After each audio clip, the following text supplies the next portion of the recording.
ഞാൻ ഒരു കാര്യം ഒന്ന് മുതലാളിയോട് പറഞ്ഞോട്ടെ, അതിന്റെ പേരിൽ ഇവിടെ ഒരു വിപ്ലവം നടക്കും. ഞാൻ ചോദിക്കുന്ന ചോദ്യം, നമ്മള് ഒരുപാട് നല്ല കാര്യങ്ങളോട് വണ്ടി ഓടിക്കുന്നുണ്ടാവും. അപ്പം ഇങ്ങനെയൊക്കെ ചെയ്തിട്ടും MVDയിൽ നിന്ന് എന്തെങ്കിലും മോശം അനുഭവങ്ങൾ ഇതുവരെ ഉണ്ടായിട്ടുണ്ടോ? ഓഹോ, ഇത്രയും കാലത്തെ താങ്ക് യു.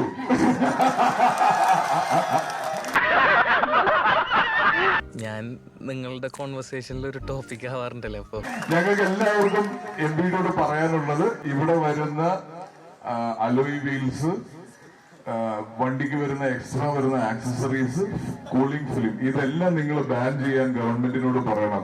നല്ല പണിയാ നീ കാണിച്ചത്. കാര്യം ഞങ്ങൾ ഈ കാശ് കൊടുത്ത് ഇത് മേടിച്ച് ഒട്ടിക്കുകയും നിങ്ങൾ റോഡിൽ വെച്ച് പബ്ലിക് നിർത്തി ഇത് ഓടിക്കളയുന്നത്, അല്ലെ, ഇതിവിടെ വെക്കുന്നത് കൊണ്ടാണ് ഞങ്ങളിത് മേടിച്ച് ഉപയോഗിക്കുന്നത്. നിങ്ങൾ അടിച്ച് പൊളിയുണ്ട്.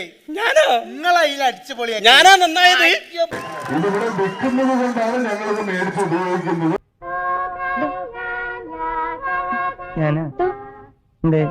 ഇത് വിൽക്കുന്നില്ലെങ്കിൽ ഞങ്ങൾ ഒരിക്കലും ഇത് മേടിക്കില്ല. ഈ ഫിലിം ഞങ്ങൾ ഒട്ടിക്കില്ല. ഈ പറഞ്ഞതിന്റെ അർത്ഥം മുതലാളിക്ക് അന്തസ്സും തറവാടത്തും ഇല്ലാന്നല്ലേ? കാര്യം ചൂടുള്ളത് കൊണ്ട്, പ്രൈവസി പ്രശ്നമുള്ളതുകൊണ്ട് പല സമയത്തും നമുക്ക് കൂളിംഗ് ഫിലിം ഒട്ടിക്കേണ്ടതായിട്ട് വന്നിട്ടുണ്ട്. ഇത് ഒരിക്കലും ഞാൻ നിങ്ങളെ മോശമാക്കി പറയുന്നതല്ല, ന്യായമായിട്ടുള്ള ഒരു കാര്യമാണ് അവൻ സംസാരിച്ചത്. ഇങ്ങനൊരു അവസരം കിട്ടുമ്പോൾ നമ്മൾ അത് ഉപയോഗിക്കാറുണ്ട്. അപ്പോ റോട്ടിലെന്ത് വെച്ച് അത് കീറി കളയുന്നതിനേക്കാൾ നല്ലത് അത് ഇവിടെ വിൽക്കാൻ സമ്മതിക്കാതിരിക്കുക, അല്ലേ? കക്കാൻ പഠിച്ചാൽ നിൽക്കാനും കൂടി പഠിക്കണം. സന്തോഷായി, നല്ല സന്തോഷായി. Audio Jungle.